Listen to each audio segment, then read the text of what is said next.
اللہ نے کیا فرمایا تھا دجال سے پہلے 3 سال قحط ہوگا, اور پھر کیا فرمایا ڈیٹیلز کی حدیث کیا ہے. پہلے سال اللہ سبحانہ وتعالی ول order the earth to stop its 1/3 of vegetation and will order the sky to stop it 1/3 of rain. دوسرے سال 2/3 زمین کو بھی 2/3.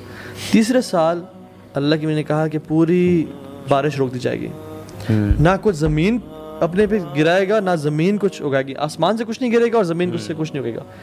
صحابہ نے کہا رسول اللہ صلی اللہ علیہ وسلم پھر لوگ کھائیں گے کس پہ, کیا گزارا کیا ہوگا ان کا, مومن کے لیے کیا وہ ہوگا؟ تو فرمایا ان کا جو طعام ہوگا نا وہ ہوگا سبحان اللہ, الحمدللہ, لا الہ الا اللہ.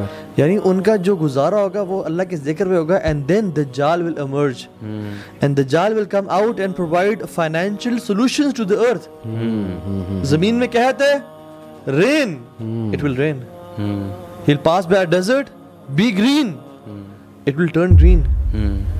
اپنے ساتھ 2 ماؤنٹینز ہوں گے, ایک ماؤنٹین آف بریڈ, ایک ماؤنٹین آف ریور. ساتھ جنت اور جہنم ہوگی.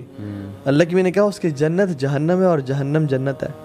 یعنی تمہیں اگر حکم دینا کہ تم کہاں کیا چوز کرنا چاہتے ہو, اپنی آنکھوں کو بند کر کے جہنم میں کود جانا. اور مسلمان تو جو آج کل کے پیروں کو سمجھ رہے ہیں کہ جو پیر جو نا شف کر کے شفا دے رہے ہیں لوگوں کو, ٹھیک ہے, کتنے لوگ, اور جو پیر ننگے بیٹھے ہوئے ہیں بے شک, لیکن ہاتھ مارتے ہیں اور شفا دے رہے ہیں. یار ان کو ڈسیو کرنا تو دیکھیں, جو بھی مٹیریلزم کا شکار ہے نا وہ تو گیا. جس کا اللہ کے بارے میں وہ اللہ دین کے جینی والا کانسیپٹ ہے نا, کہ میں چراغ رگڑوں گا نعوذ باللہ, اور وہ گاڈ جو ہے مجھے کچھ بھی دے گا کہ حکم میرے آقا.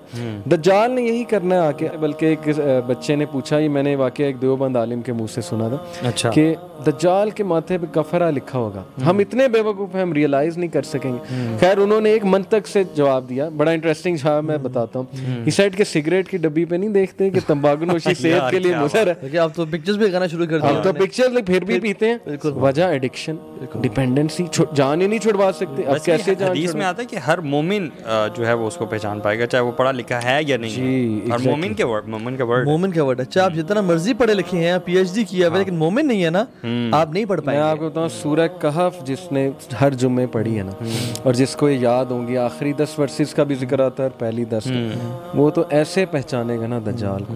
اگر آپ آج کل کے فتنوں سے نہیں بچ پا رہے, نیٹ فلکس کا فتنہ, خواتین کا فتنہ, مال کا فتنہ, اپوزٹ جینڈر کا فتنہ, پورن کا فتنہ, تو پھر آپ جو یہ چھوٹے موٹے فتنے ہیں, تو پھر کل دجال کا جو سب سے بڑا فتنہ آئے گا اس سے کیسے بچ پائیں گے؟ جو آج فیل ہو رہا ہے وہ کل ڈیفینیٹلی فیل ہوگا. اور آج اگر ایمان ہے تو ہم ان فتنوں سے ہی بچ جائیں گے, اور کل کو دجال کے فتنے سے ہی بچ جائیں گے. سو اپنے ایمان کی حفاظت کریں, اور اللہ تعالیٰ سے امید ہے, اور اللہ تعالیٰ سے مدد مانگیں, دعا کثرت کے ساتھ کریں کہ اللہم انا نعوذ بک من فتنۃ المسیح الدجال. اور اس کی بہت ساری دعائیں ہیں, کثرت سے اللہ سے دعا کریں کہ یا رب تو ہی بچا سکتا ہے, ہم تو نہیں بچ سکتے, تو نے ہماری مدد کرنی ہے. اور اللہ تعالیٰ ہی ہمارا حامی و ناصر ہے, وہی مدد کرنے والا ہے, اس کی مدد کے بغیر ہم کچھ نہیں کر سکتے.